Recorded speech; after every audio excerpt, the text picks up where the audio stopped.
Saludos, viajeros del tiempo y guardianes de las historias que nunca fueron. Soy Salas Blackwood, tu cronista de otro pasado, y continúo escribiendo estas líneas, a riesgo de perder algo más que la vida.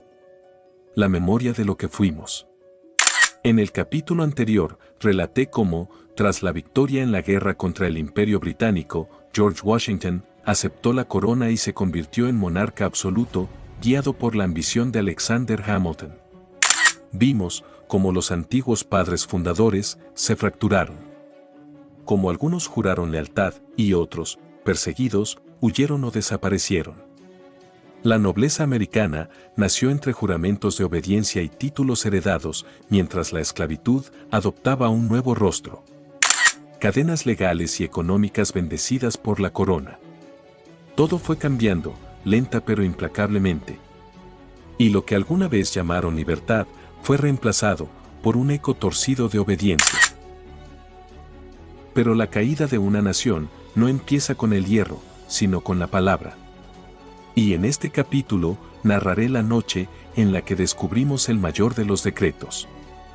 Cuando el rey decidió que no bastaba con gobernar cuerpos, sino también gobernar la verdad. Acto primero. El silencio que no se oía. No fue un edicto anunciado en plazas ni proclamado en los templos del nuevo reino. No hubo trompetas, ni voz del heraldo. El silencio, cuando quiere dominar, entra sin ser invitado.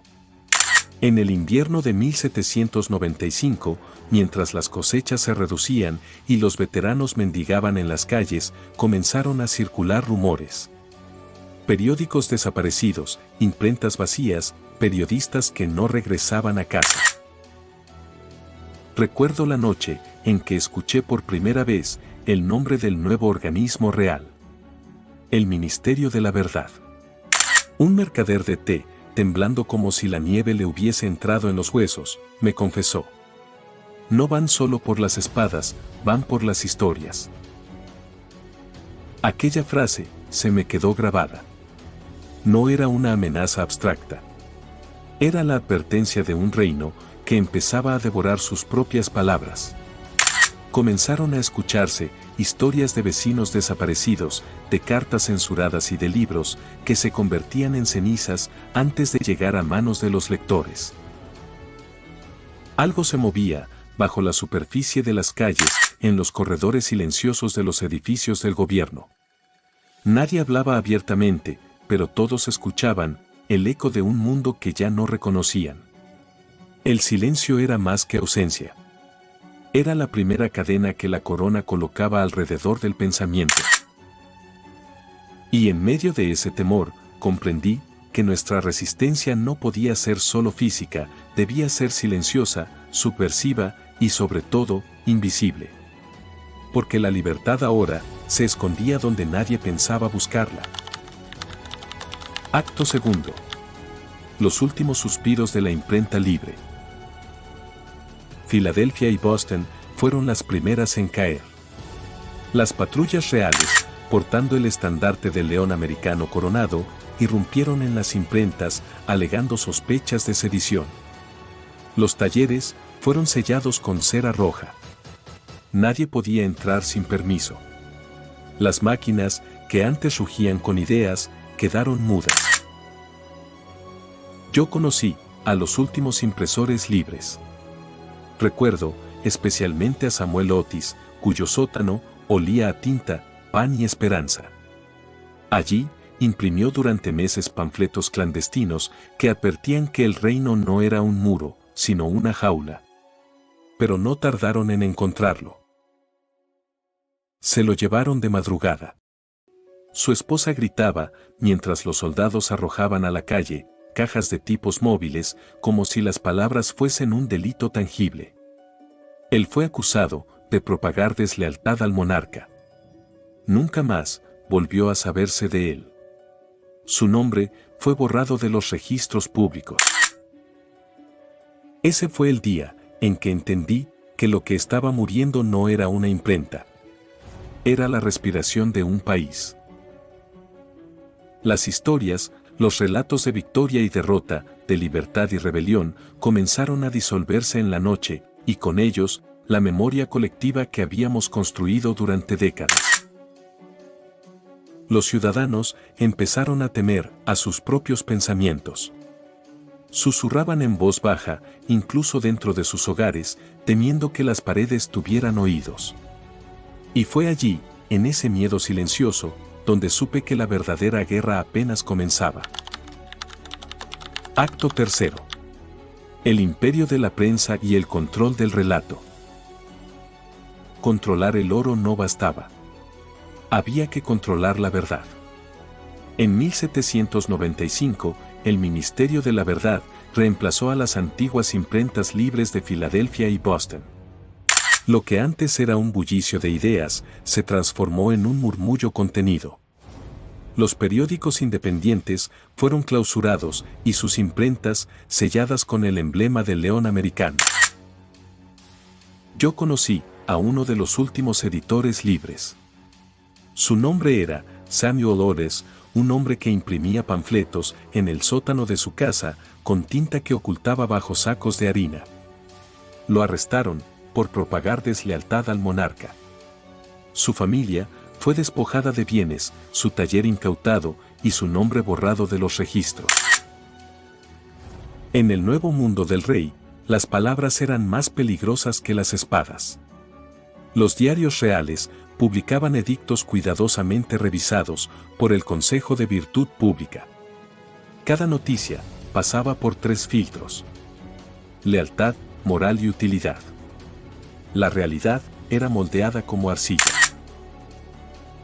Si un pueblo era arrasado en el oeste, los periódicos lo presentaban como reubicación exitosa de comunidades nómadas.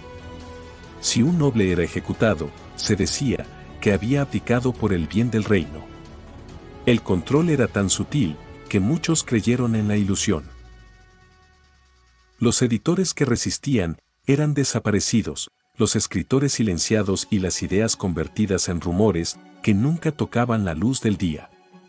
Cada ciudadano que sostenía un periódico oficial estaba sin saberlo, sosteniendo un espejo que deformaba la realidad.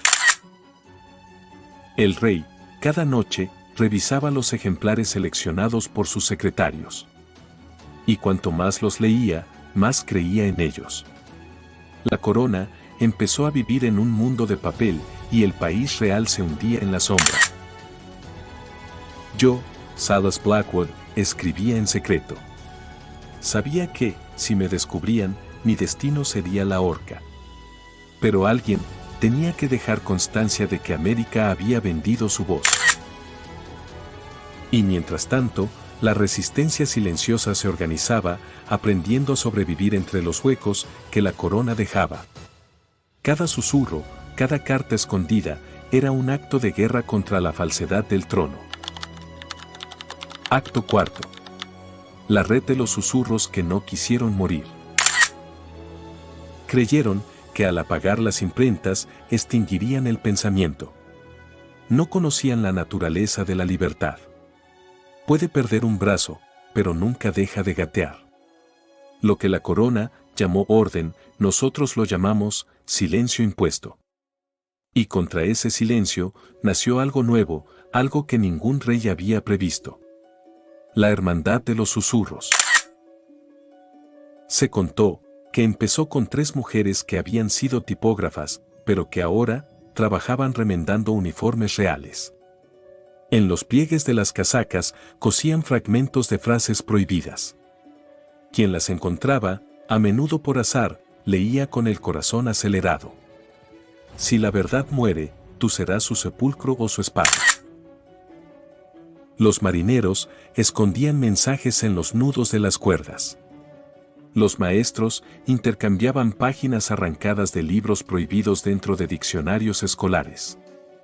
Los niños eran mensajeros perfectos. Nadie sospechaba de ellos. Se formó entonces lo que algunos llamarían la primera prensa viviente. Las palabras viajaban sin papel, sin tinta, sin imprentas. América aprendió a escribir en la memoria. Pero el ministerio respondió. creó una unidad secreta llamada los Custodios del Murmullo.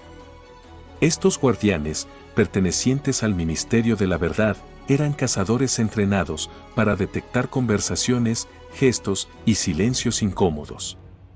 Hubo detenciones sin juicio, desapariciones y recompensas por delatar al vecino. La guerra ya no era por el territorio. Era por el lenguaje. Y yo sabía que la hermandad necesitaba algo más que susurros. Necesitaba un testimonio que sobreviviera al tiempo, que no pudiera ser borrado ni reescrito. Así comencé la tarea que aún hoy continúo. Este manuscrito prohibido. Si estás leyendo estas palabras, entonces la hermandad no murió. Supe que la batalla no se ganaría con acero ni pólvora. El rey dominaba ejércitos, pero nosotros empuñábamos algo más antiguo. La necesidad de contar la verdad. Los periódicos oficiales repetían: la corona vela por todos, la disidencia es traición. Mientras que nosotros respondíamos: un reino sin verdad no reina. Se pudre. Aquel día comprendí que no luchábamos solo contra un tirano, sino contra la sombra que se extiende cuando una sola voz acalla a todas las demás. Éramos pocos, sí, pero cada historia prohibida que lográbamos compartir encendía una chispa en quienes aún recordaban que alguna vez fueron libres. Podría parecer una guerra perdida, pero los imperios no caen por la espada. Caen por la verdad que intentaron silenciar.